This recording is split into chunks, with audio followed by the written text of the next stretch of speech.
Hello, I am Shilo Creed. Welcome to the Author's Mind. I am so glad that you are here today. We are going to have a really interesting conversation, a little bit different than what we've done before. And I am super excited to bring this to you as authors to ramp up your skills, to be able to characterize even better in ways you've never dreamed of before. We have Dr. Rod Berger with us today. He has conducted over 4,000 interviews for outlets like Forbes, Entrepreneur, and Los Angeles Magazine, capturing stories from everyone like Magic Johnson and Charles Berkeley to world leaders. He also had an audience with the Pope. He has taught storytelling at Vanderbilt for nearly 2 decades, and his new book is The Narrative Edge: Authentic Storytelling That Meets the Moment. Today, we're going to translate his interview mastery into powerful tools us fiction authors can use to characterize our characters even better. Rod, thank you for being here with us today. Tell us a Thanks, little bit Shilo. about yourself and, what you've got going on in the coming year. Well, you're destined for greatness with that name, Shilo Creed. It's like, who's not going to read a novel by Shilo Creed? Cool. And I Oh, love that. That's why I think names are so important. What do I have going on? I mean, look, I'm so envious of your audience because I was saying off air that I think I fashioned myself as a fiction writer, sort of caped in a nonfiction brain sort of thing. So I have a great affection for story in all its formats, and so that is definitely on the docket. But for this year, what I have coming up, and there's a lot of speaking, and I love live audiences and capturing people's stories and what we call moderated keynotes. I write in the book about Opal Lee. That was last year. She's now 99. She's the grandmother of Juneteenth. And when I got that phone call and they said, could you come and capture her story in sort of this hybrid keynote in front of 1,500 folks, it was like, how soon can I say yes? Like, when is this? Because they're just magical, right? And so for me, that's the power of writing. That's the power of thinking about characters, is like getting on that. It's like a roller coaster ride, and capturing and thinking about all those moments up, the hill, and right before you go down. I mean, I just love it. And so I love the sort of that live experience. So a lot of that, some travel coming up, but in my world, I feel like everything is off the record. So hopefully you'll just follow me on social and kind of see what's upcoming. absolutely. I know you have a lot And I going should on. add, though, Shai, this is how terrible of me. I'm actually almost done with it, but Wiley asked me to do a field guide to my book, The Narrative Edge, so people can work through their own storytelling in the way in which they think about that. So what a different process of writing. Let me tell you that has been like reframing your brain in a way that says you're really teaching in that regard. Yeah, it's very stretching to do a project that's It's, different than your normal. So tell me more about, like, okay, a field guide. Is that more of like a workbook, or what would? yeah, so I think of it. I would imagine a lot of people know the book The Artist's Way. It's Yes. sort of a famous workbook for creatives. It came out maybe in the 90s is what I think, but I could be wrong in that. Anybody that I've known that has been in the acting realm or singing, like anything creative, they always seem to have The Artist's Way on their bookshelf. Where you go and there's that element of journaling and really helping that reader understand the breakdown of their story, and in different environments. Interesting. I've a set of novels, Plunged and Pursued, are out. The third in the trilogy is coming probably in the spring. And I have done a 9-week Bible study for each of them. And that was the most difficult writing out of all the 42 books I've written so far. Like, 42. yeah, 42 novels, and then those 2 nonfictions, which I could get up in front of a live audience and teach that, like, no problem. It would be like, I don't even need notes. Just let me go. But putting it into a book was like, oh, what? Why is this Things so we take for difficult? granted, right? Yeah. I mean, we all do that. I mean it in a way that, like, it reminds me of that scene. I write a lot about the power and impact of movies and just the visual arts on my storytelling. And I think it's a fantastic scene in Good Will Hunting when Matt Damon is sitting across from Minnie Driver in Harvard Square. And there's this like calm breeze, like everything sort of is giving permission to be able to share in the environment. And she wants to know like how his brain works, and he said, well, do you play the piano? And she, with her accent, says a bit, and he sort of describes it. He just plays, like you just play. right? You don't think Right. about it. But in doing something like that, like this 9-week course or a field guide, I'll say it, but it's the things that I just run through in my brain as I don't even think about.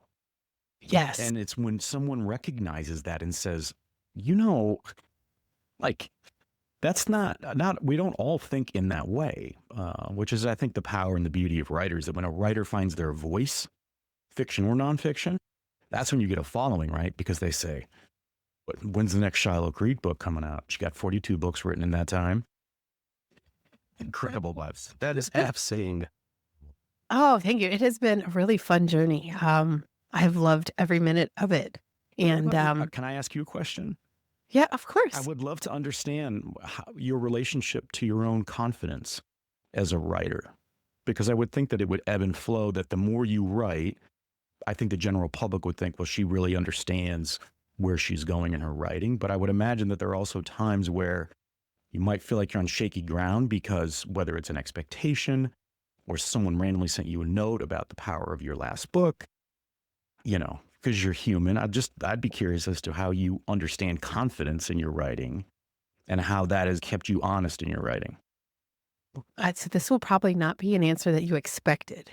Okay. But I wrote my first book when I was 20 and was super pumped, excited, got it out. Self-published was when self-publishing was not easy.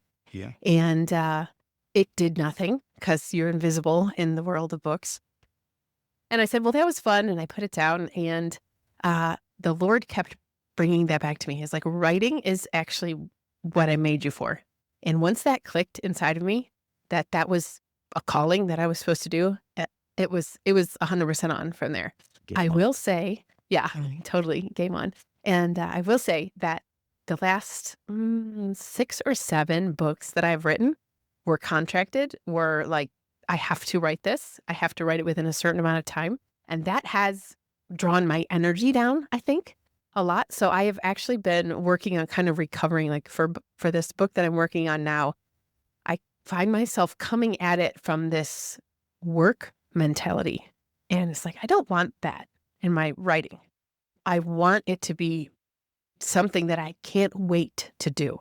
Does it Not something, change the not, way you approach like the day, like your routine of writing? Because I'm very, I don't know if I would say rituals, but so this is sort of an extension of that question. I mean, when you write that much, I mean, you can sit down and the motor just sort of at some point gets going in a way that the average sort of person, it would be more difficult, incredibly difficult, I would imagine. But when you do that, isn't there a danger that you think, well, I can procrastinate, right? Because I know I can just turn the key at some level, because when you're in your zone, you can get probably a lot done. Is that fair? I think that if a story is wrong, some part of me knows it and I cannot write. And that is really the only hitch that I usually run into, is like, if the words are just not coming, it's because something's wrong and I have to figure that out. And when You I took the figure it wrong out, off ramp off the freeway. You're like, wait a minute. right, something is not right with the character, something is not right with the plot. And then once I fix that, once I find it and fix it, that flow comes back. So that's probably not really a satisfactory answer, No, I think but that's actually really good, because to me, that says, listen to your gut. I mean, one of the things when I'm asked about sort of what was my process in writing this book, and one of the biggest challenges was like, how do you distill down all of these experiences that I've just been silly lucky to be able to be a part of? That was very stressful, but I almost had I to give myself, understand that feeling. I almost had to give myself permission, Shiloh, to like allow all these stories, right? The fantastical ones, the ones that no one would pay attention to, like just let them sort of sit in the front of my mind, like give them a seat. Doesn't mean they're going to get Mm. up and speak or ask a question or say, hey, look at me. But I ended up finding connections that I had not originally thought I was going to put, let's say, in a chapter. But because I was in the flow of writing and thinking very deeply about the impact that every word was having on who would be reading that story, it then allowed me to say, well, wait a minute. Because one thing I love that I think that does map to fiction writing in this regard is that I think it's super powerful to be able to take somebody a bit on a journey through it, even just a chapter, whether it's a book or a chapter, where they end up, they're in one location and then they find themselves in another. And then they wake up and they found that they met, and all these sort of pivots and left turns and right turns and stop signs. And by the time you're done, they say, my gosh, I just went to the Middle East. Then I made a stop off in Eastern Africa. And then I was in Toronto. And then I went to Los Angeles. And I learned all this stuff about these characters. And like that to me is, I don't know why, but for me, that's one thing I love about fiction in general is there are no limits in that regard, right? There's, I think, a responsibility as the writer, hopefully to honor the reader, but probably the integrity of the story will suffer. But that's a fantastic responsibility. Sometimes in nonfiction, sometimes you're just reporting what you're seeing, kind of a thing, right? Right. There's a But long sort of thought process there, but you got me thinking about that. no, it's beautiful to connect the dots between nonfiction and fiction. And I can't wait to see what fiction you produce, because it's going to be really deeply rooted in realities and truths that you know about from your huge background. And then you're going to distill that into a story that's exactly what you want to say. It doesn't have to be somebody else's story. It doesn't have to be what actually happened. It's going to be what you want to say. And that, I think, is going to be really cool. Really cool. Well, I'm nervous now because I'm talking with someone who's on their 43rd book. But you know what's funny when you think about that? Because don't you think it's like the general public? Oh my gosh, you're right. It's still like this mysterious thing that we can do is sit down and construct, put together letters that put together sentences and prose and paragraph, and they're like, what is the pressure then, to say, one, can I do something that people are going to like? Do I even care? Because does that impact my voice? Right? There's some of that battle that I think almost every writer probably goes through. Like, if it's important to us, is it going to be important to the audience? And do we care? Because I like to write freely. Do you in that way? Oh, yes, definitely. My first book, I wrote it for me because it was the book I always wanted to read and never could find. And so I just wrote a book for myself. And then I've watched through my journey. I began writing for the rom-com market. I wrote for the cozy mystery market. I wrote for middle grade chapter book. And those books had so many rules. First of all, the age, like they can't drive, they can't even get themselves to a new location. How as an author do I handle that? Those books are set in national parks, so you have all the national park rules. You're in the very wholesome category, which is where I want to be. But still, there's just like 1.5 million rules that you have to fit this exciting story into, and you're like, how on earth is this supposed to happen? Just write your story and then sort of give it a haircut based on the rules that you have to apply to it, or can you write knowing, here are the set of rules? It's like you got to have one arm tied behind your back, Shilo. One arm tied behind my back, definitely. With those ones, because they're right. If you didn't hit it, then it's like pretty much tear the whole book down and do it again. And I was not interested in that. It's been interesting to have. I have 4 different pen names. So, oh, look at you're like the Dos Equis woman. You're the most interesting woman in the world. This is thank you. 4 pen. That's awesome. Well, because readers don't really like different genres. Like, I expected people to be like, oh, I like this writer. Follow you. Right. I like her writing, so I like what she writes. And no, if I write really different genres like I do, then people get upset about that, apparently, which was a shock to me. You're saying I should have a different pen name for fiction writing? It's a conundrum. It's a really hard decision. My first initial and my middle name. My middle name is Chadwick, so I thought, what if it was Chadwick? Oh, no, that would work, right? We'll work on a series, right? Shilo, Creed, and Rod. But there are 1 million decisions as an author, right? And I think those are the things. Yes. Yes. Those are the things we don't expect that trip a lot of people up, and they'll be in a work in progress and then find themselves stalled due to the 10,000 questions they have to answer today in order to move the book forward. So that's part of the journey. It is unexpected. And you just have to keep moving. Like, don't get bogged down in the one question. Well, I can't decide what to do with this. make the best decision that you can right now and move forward. Because movement, momentum is what makes things happen. It's really important to writing. It's so true. I completely agree with that. What is your experience with editors like? Oh my goodness. My work needs a lot of editors. It needs as many editors Really? as we So you're can like, you're having a possibly. party. Come on down. Oh man, I was shocked. Let me think. It was under Elysian Hunt. It was book 3, The Lemon Gunman, which is like still one of my favorite books I've ever written. Great title. That's a fun series, completely just fun and happy. But it had 17 edits, 17, like full edits of the book. full edit. And these are professional editors who I know Yeah. are good. And we are still finding like commas that are wrong. Wow. That's So, yeah, grammar and I are not really best friends. Spelling and I are definitely not best friends. People still laugh at me about my spelling. And I'm just like, okay, I'm okay with that. You have to be okay with that. And that is why I have editors. And I do not put work out there that I don't edit. But don't let weaknesses like that hold you back, because there are it's so many. easiest out, right? That's the Exactly. easiest trap door, I think, is to go, Yes. no, I don't want that feedback. I am neurotic about this, which is not a compliment to my work style. Even with an editor, anything I do, if I'm handing it to you, I want it to be copy ready. Like Yes. I just in my brain, and it's really to protect myself from my own sort of, I guess, freak out and my writing freak out, because I'll know where I want to go with something. And so it's like if I prematurely send it to an editor and they don't get it, now I'm battling just trying to get them to get it. And so I'll work harder on the front end. This is my process, so that when I send it to them, I'm hoping that there's, yeah, if they agree, if comes back to me and it's like, well, that, you know, that's you. Like, I mean, that's the best compliment ever. Like, it's okay. And there may be we may have some stylistic, or challenges, because I definitely break some rules in my writing, and I don't care about that.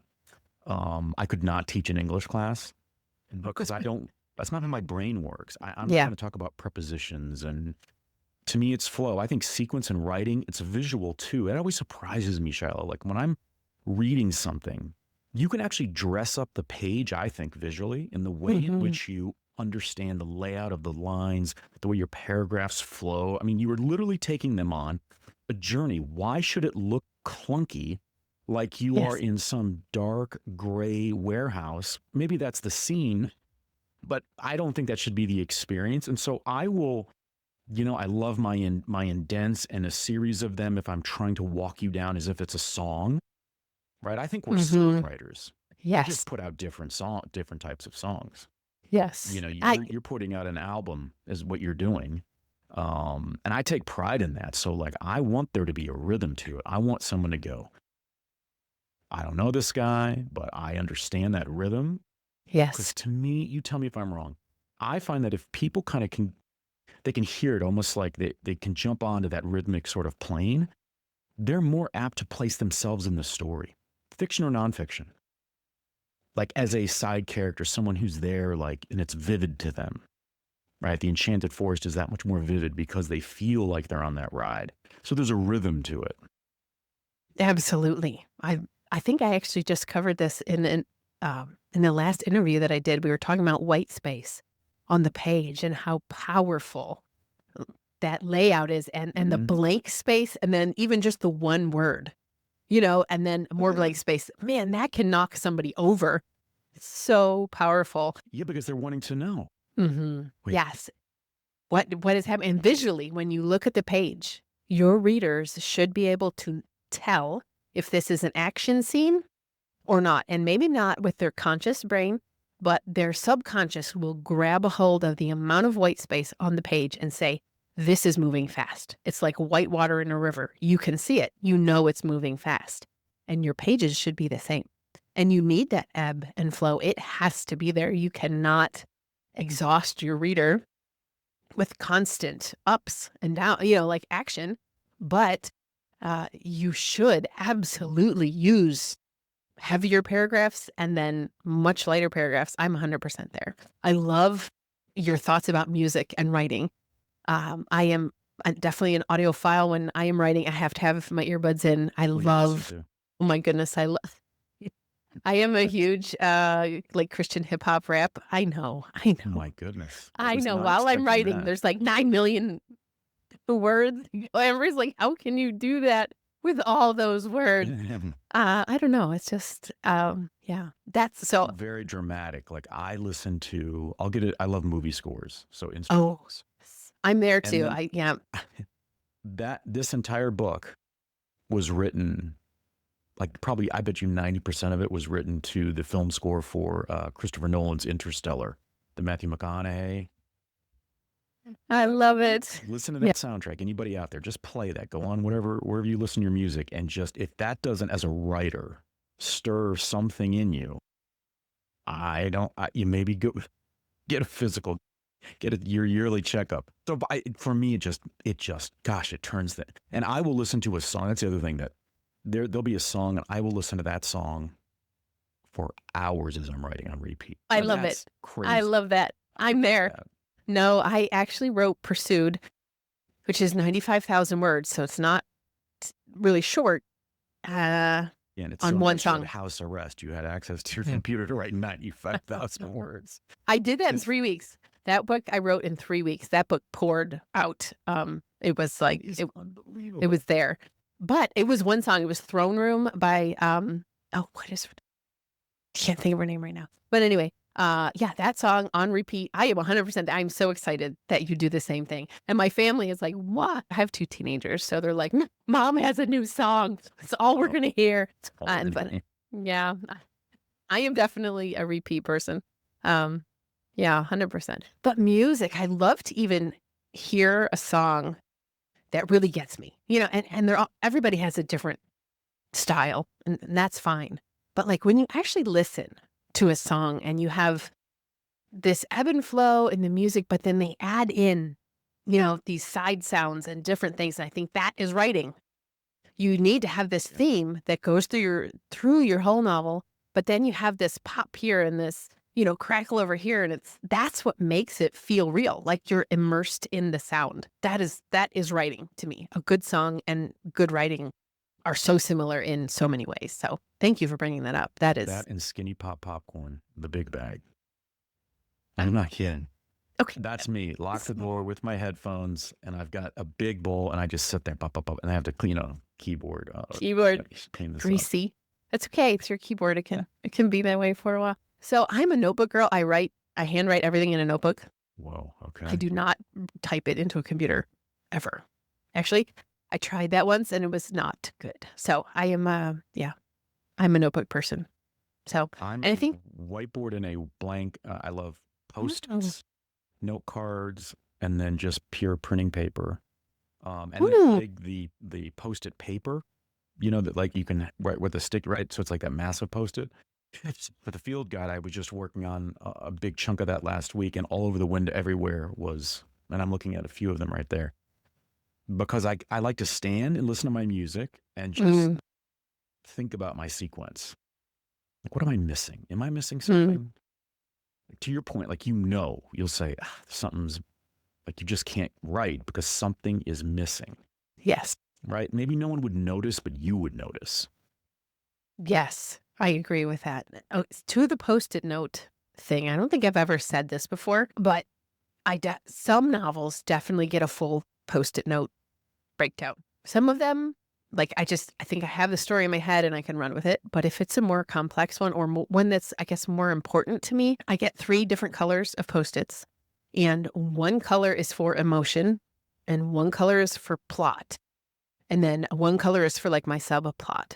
And so, how you're supposed to have this arc, right? You're supposed to have your, you know, 3-act structure and it goes up and down and up and down and up and down. Oh, that's what your plot has to do, right? Like it really does have to do that. So I actually stick them on the wall that way.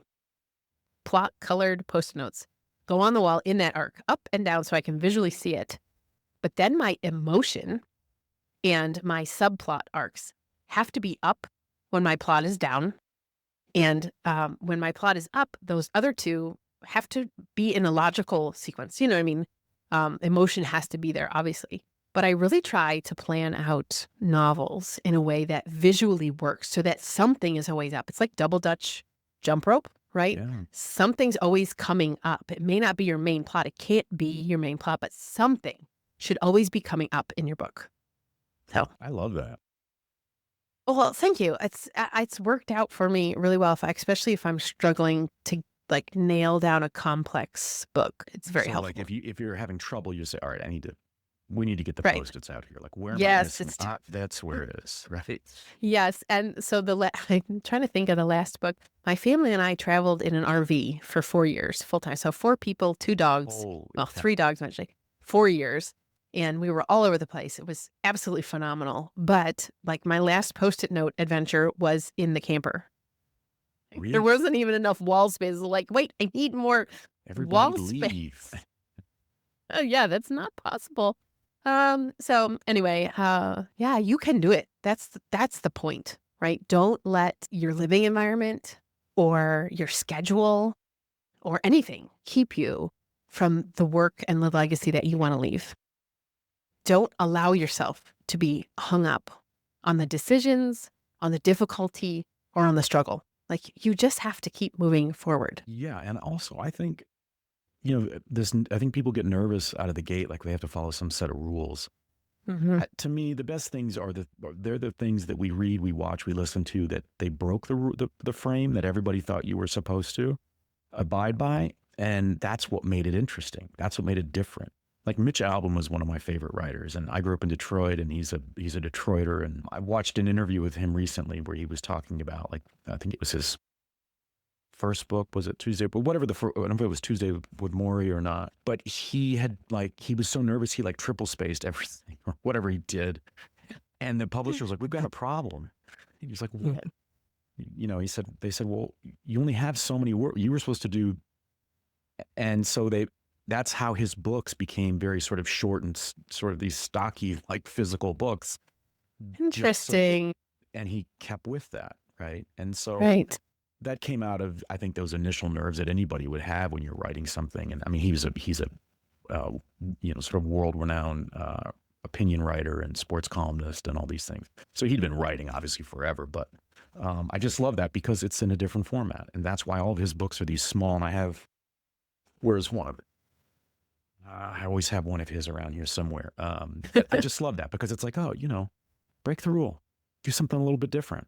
Yes. And I have heard that a lot of different places. Like I was in a writers conference in New York City, and the leader of that conference, she said that over and over. You can break one rule per book. Go Oh, ahead.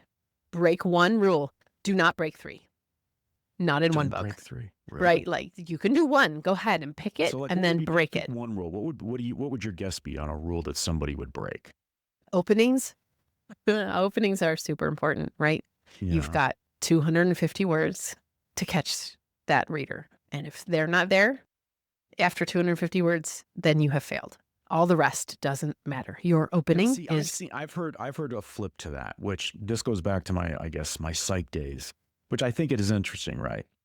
If somebody spent their money on your book, do we really think that they are going to, after 250 words, make a decision on whether or not they're going to return the book or that it was a waste of money? And I don't know, but I'd bet that they're going to give us more than 250 words because they literally outlaid money for something physical in that regard, right? And when I heard, I don't remember who said that, but I thought that makes a ton of sense to me because if I've purchased a book, I'm almost rooting for it. It's like when you're with your true. family and it's like, hey, Dad, it's your time to pick a movie. I want that Hmm. movie to be good because I don't want to lose those privileges. Right. I want to be in my spot. So when it circles back, I have my choice as opposed to, boy, that was a real clunker you picked last time. We're biased. Yeah, we don't want to do that. So I don't know, man, So, but I appreciate that would be a rule maybe you would break. right. Well, so here's a caveat to that. Now we have Amazon. And like literally for the past week, it snowed. We got 10 inches of snow in North Carolina. I'm from upstate New York. No big deal. But down here, like nobody else can drive in it. Like, okay, we're not going out. So I had a lot of time on my hands, and it was like, you know what I'm going to do? I'm going to go to Amazon, open up the bestsellers for books, and I'm going to, guess what? Read the sample. Let's spend this time learning. And the question these days is, do you make the sale if your opening isn't good? Because yeah, if they've already paid money for your book, great. I would hope that they would push forward. And well, hopefully they won't have to push forward, right? Hopefully you do a good job and you hook them. But these days, anybody can see the opening of your book before they buy it. And you think so? So you're giving humans a lot of credit. Ooh. I don't know if I give them as much credit, but I'm a part of that group. Just in that they would spend the time. See, Mhm. for me, if you told me this book you've got to get, I won't. I'll just go and make that decision. Get it. Right. Mhm. Yes. But And maybe there I is should this. be a little bit more discerning, and when I'm, check out the opening. But Sure. that's what I think. I think about the author, and I think I can't judge them on like if Shilo recommended this book, and I read the opening, and I was like, I'm not sure. I don't know. Maybe I'm just too like sentimental about sort of this sort of human connection of like, no, that could speak to me in some way, or there's a reason why you said, I'm going to give I guess, the benefit of the doubt to the author. If somebody recommended a book to me, I'm 100% where you are. If I am just out there looking, I'm a lot harder on what I'm. So that is something as I write more books, I find it more difficult to enjoy books. I cannot tell you how many books I have started and been like, "Oh." And so part of me wonders like, Are you a am I reading just snob? spoiled? Are you? No, I don't know. Am I getting snobby? Or is it really just that there's a lot of work out there because self-publishing has opened up, there's no vetting process. And so we as readers now have to vet everything, right? We have to like be able to make those decisions to say, is this going to be a book that's going to hold my attention or not? It's the world of writing is changing so fast. Oh, it's unbelievable. And then I think I get that sort of for writing comes in when I see that, let's say someone famous has decided to write, and of course they're going to get their deal is going to be better Oh, than my publishing deal, right? And which is yeah. fine. But then if I read something, I'll go to the bookstore and just sit down and start to read it. And I think there's no way, like if you weren't who you are, like it's, just, I think, look, we're humans. Well, like, why would we maybe sort of shame on us that we would think it would be any different? But like, who's going to tell that, let's say, celebrity that they got to fix their manuscript, Because It's not going to be me, that's for it's sure. not going to be me. I've got, family and no, but it's, so that's when that drives me Mm. crazy when it's like, oh, the new fad. And there are a few out there that I won't, that'll be absolutely, they've crushed it on their marketing. But you take away that name and I look at the book and I think, I don't know, what am I getting from this book? I don't understand. Where's the voice? Maybe that's really the thing that hits me. I Yes. can't read it and go, there's a voice. It could have been 7 assistants wrote that thing, is what it feels like. And it probably was, really, you know? Yeah. Yeah. Yeah. Well, but I love what you're saying. I love the uh, the zoomed out view of readers and authors and how we have to work together in order to create something that not everybody, but a large group of people loves. And to go back to your comment about, well, if somebody recommended this book to me, that's the place we all want to get to. And that's the magical place, right? As an author, we're like, people are recommending my book. People are telling others, you have to read this. Man, if you've gotten there, then you should be on cloud 9, right? It's the getting there. That's the hard part. Which requires great characters. It requires emotions in your work.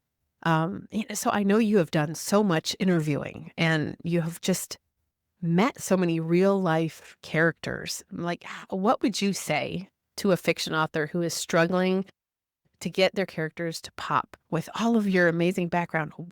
What would you say to them that would help them with it?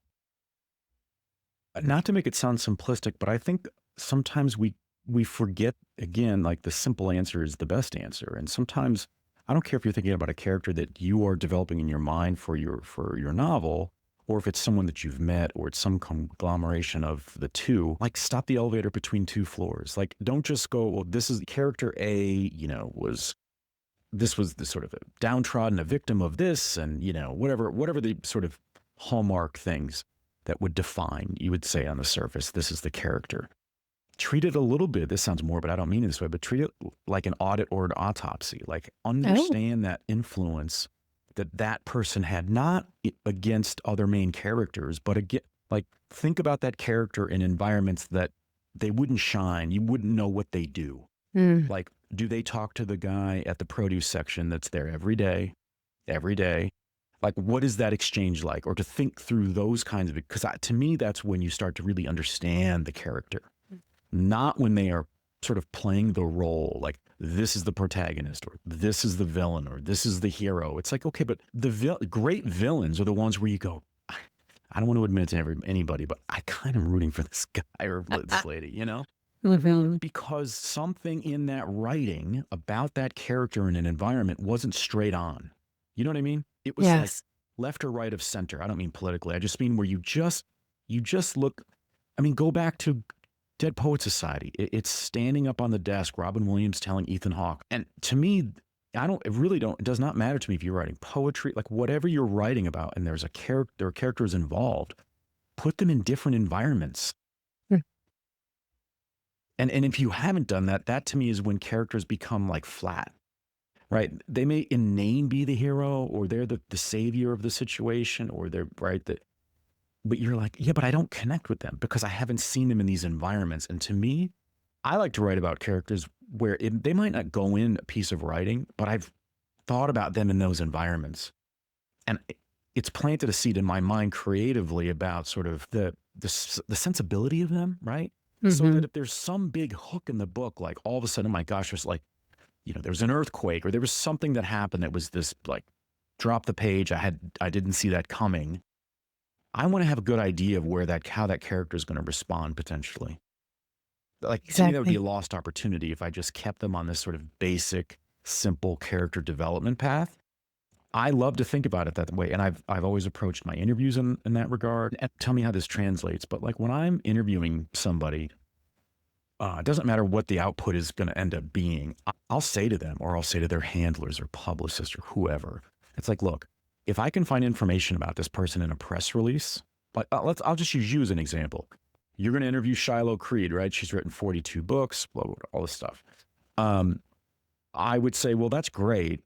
I mean, that's amazing. And I'll touch on that accomplishment. I'm just going to tell you, though, that my interview is going to be different with Shiloh Different. because anybody can look that up.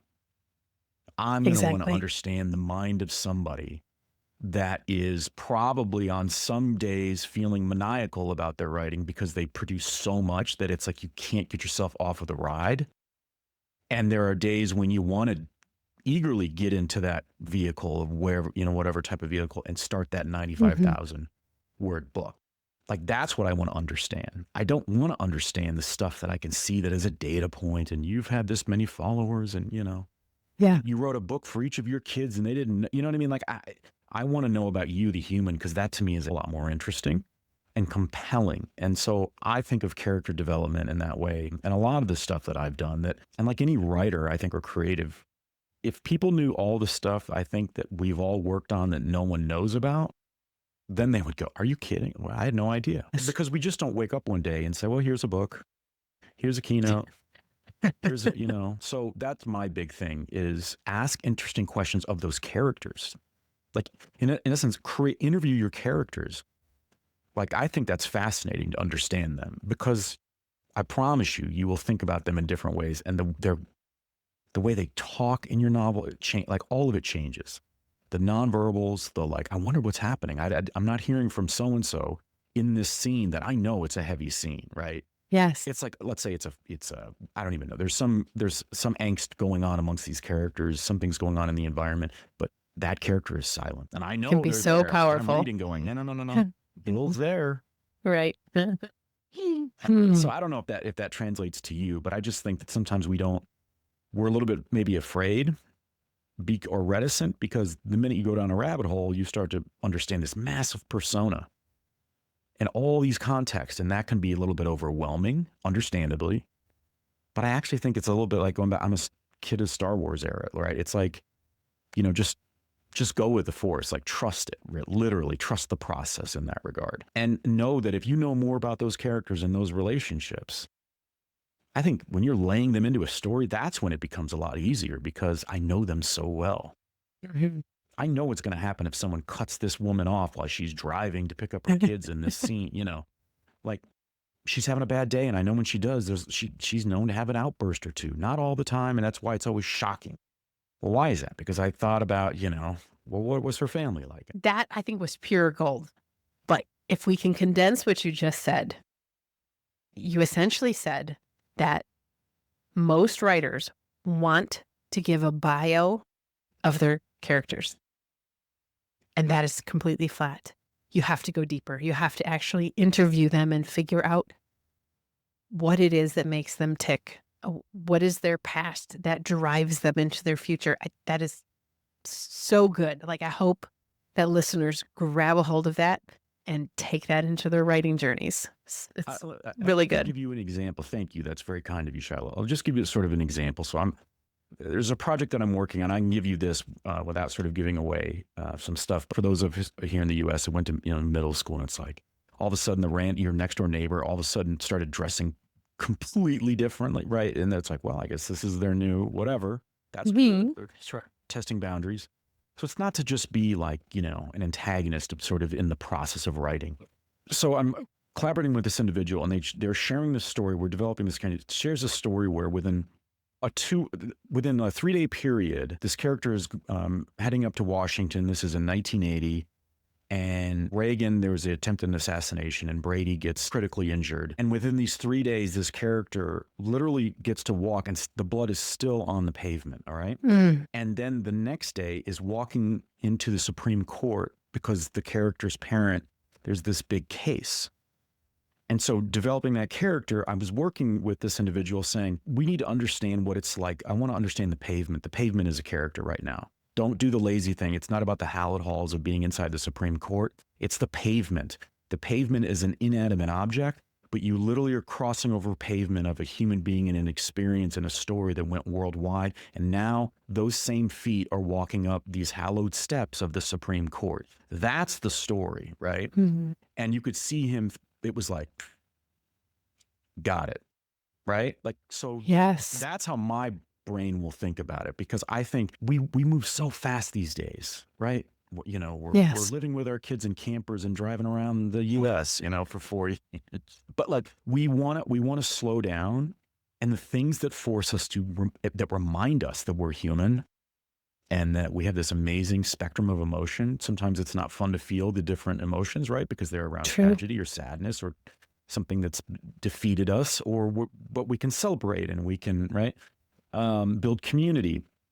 Those moments are the ones that people want to dive into. That's the power. It's like now I find a lot of people are diving into fiction from people that I would never have guessed that are very sort of their top of mind current events. They just want everything sort of statistics and news, but it's because Mhm. they want to retreat. They want to go back to a time when they didn't have the stressors, feeling like they were coming from basically every angle of life. Mhm. And so that to me is where, like, sure, you could write a scene where this individual is walking and he sees this and you gather that there was something historic that was still there and the remnants of it sadly are there. And then what do you picture in the Supreme Court? It's like, Yeah. let's give the pavement a voice. Let's tell it through that. Mm. You know, That's such a good angle. I love that view of finding the scene and then going deeper into it. I've done that with boots, actually, in a book. Boots, the boots became this I love important that. symbol. You know what I mean? Yeah. And symbolism is something that we really search for, I think, as human beings. And something else that comes to mind as you're speaking is relatability. And when you can get the reader to feel like, I know how that feels. I understand, what this character is going through. That's the reader that's going to stick with you no matter how many risks you do take in a book. Like if you have made them relate to your character and put themselves in that character's shoes, then you're golden. But It's things like what you're talking about, like giving the pavement a voice that makes it happen. Thinking about all of your interviews that you have done, you have absorbed so many people's life stories. Looking back on all of that, what do you think are the most pivotal moments in someone's past that drives them toward their future? Is there anything you can pick out and be like, it was childhood, it was marriage, or I'm sure it's different for everybody. So the first thing that came to my mind, I think about these pivot points with sort of these intersections in life where we're confronted with whatever we thought our reality was is not. Like in childhood, a child might have one day realized they go to a friend's or they see some interaction between a friend and that friend's parents or something like that. And it says something to them nonverbally that, okay, my family's not normal. Like we're not healthy as a family, or like what I've been feeling sort of maybe that I couldn't put words to is like mom and dad don't like each other, or right. So these moments where we're going along and something stops us and says, there are different like paths or realities. It could be in a career, right? You could be sort of humming along in your career. You've done everything that you're supposed to have done. You've climbed a ladder. You've done everything. And you happen to meet someone, let's say it could be at a conference, who introduces you to maybe it's in their hometown. Like, oh, my husband or wife, they just came by to say hi. And they say one thing about, what do you do? And there's something about the way they say it. And you go, I can't honestly say that about the work that I do. And I can't go back, right? I'm returning the car at the rental car at the airport, and I can't go back over those spikes. Right. And so for me, those can be pivotal moments. So they're different for everybody, but I think that everyone has a moment in time where they're confronted with, I can blindly continue to go down this path and ignore my own sort of truth, or I can choose to be somewhat courageous, depending upon sort of the degree of what we're talking about here, and start to ask questions of myself or be curious and open to the world around me. We see it happen all the time, right? If you said to me something like, I really have seen a lot of red cars. I promise you, I'll be driving the next few days and my eye will spot red cars out of the slew of cars I'm seeing on the road. Yes. Right? I mean, there's this something in us that does that. It could be any number of ways. It could be when you're an adult and you're trying to be there for your kid, but you're just as wounded as the kid. And you're like, but I can't, where can I go? Where's my outlet? Right? The pressure that you might feel to live up to whatever that is, right? Or Shilo has all the answers. She doesn't need to worry about a recession, or like what she writes books. You know what I mean? Well, okay, but she's human. Like so to me, I think those are interesting points in time for people to just find out. Okay, so let me again distill the amazing thing you just said right there. Break your character's reality. Show the reader what your character believes, then break it to the point where they can never return to normal again. Like that is essentially fiction. That is what makes an excellent fiction book right there. It makes me think of Jacob Carter in Plunged. It's really my heart book. Out of all the books I've written, like that is the reason that I write. And he's this Navy SEAL, strongest man in the world, smart, on top of everything. And then this military experiment throws him into the spiritual side of our world, where he discovers that he's weak. He's atrophied. He doesn't know how to fight there. He doesn't know how to survive there. So there's these like two parts of him that he didn't know existed. And he's only comfortable with the one, right? He's only comfortable with himself in the real world. And so like he says that in the book, he's like, I can never unknow this. It doesn't matter what happens now. Like I can't ever go back to what I was completely because of this. So, wow, absolutely incredible advice. Thank you. No, I love it talking about breaking the reality. So you said, give them everything sort of about that character and then break the reality. Or how did you word that? Right. Well, I think you have to first create the reality. Your reader has to get whatever, let's say your character has a lie that they believe. And pretty much every character has that lie that they believe. Let's take Jacob Carter in Plunged. He believes that he can usually accomplish whatever he set out to do. He's a SEAL. That's what he does. He doesn't matter if he dies doing it, he's going to accomplish the mission. That's his reality.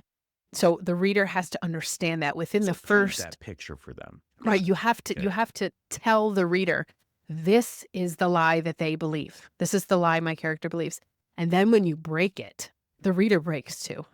right? Like that's your goal, is to have the reader have that same emotional cascade as your character when that happens and they realize, oh my goodness, my whole world just shattered. That is good fiction. I love Yeah. that. Now my Yeah. brain's going. Oh, well, then you said it.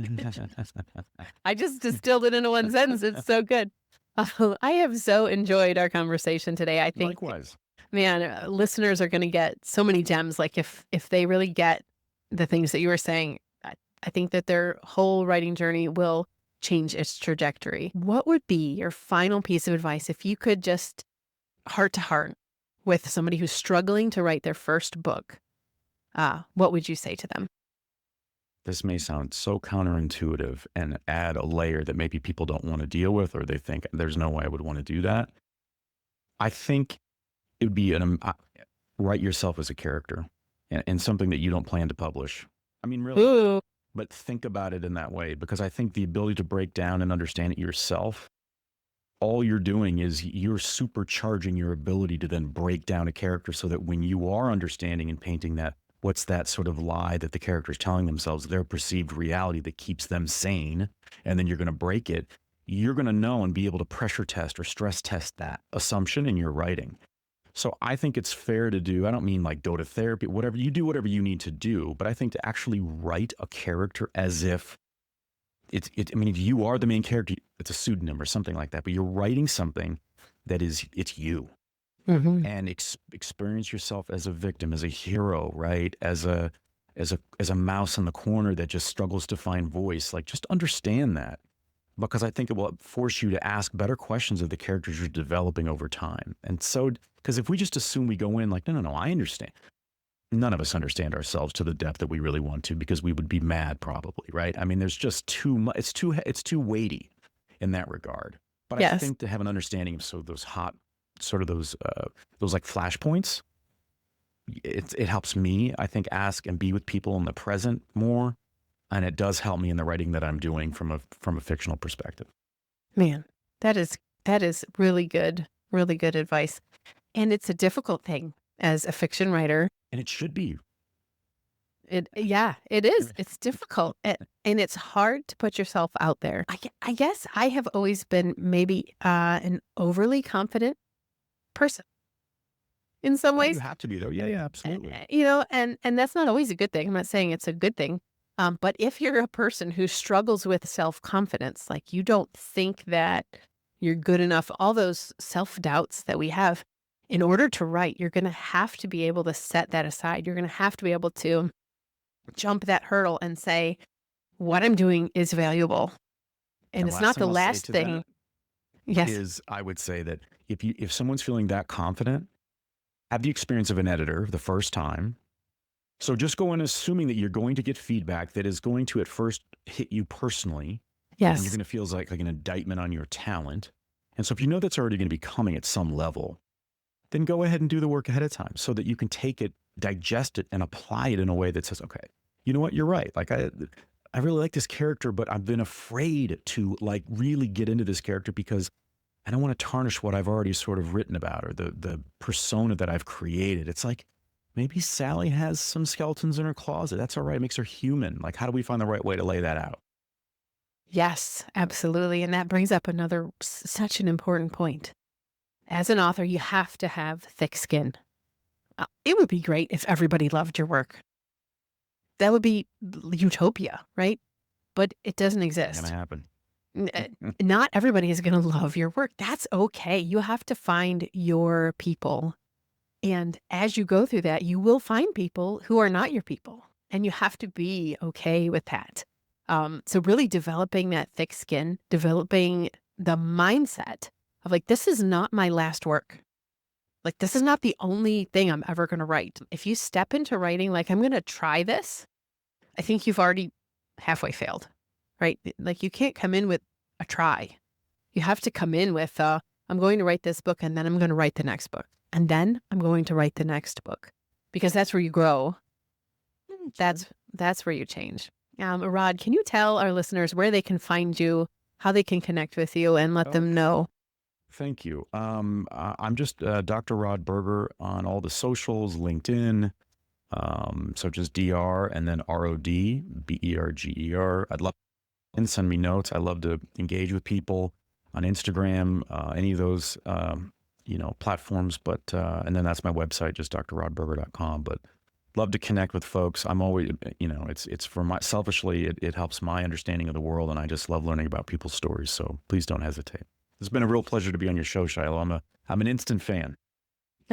Thank you. And likewise, I appreciate you being here today. I think you have brought so much value to the table, just such a different perspective, so refreshing. And I really appreciate that. Listeners, please check the comments below. I will put links to everywhere that you can find Rod and connect with him. So please go and do that. Make sure that you listen to this episode 2 or 3 times. I feel like every time you listen to it, you're going to get another layer. I so enjoyed today's interview, Rod. You have a wonderful day. Listeners, I am so thankful that you're here today learning fiction with us. Have a great day.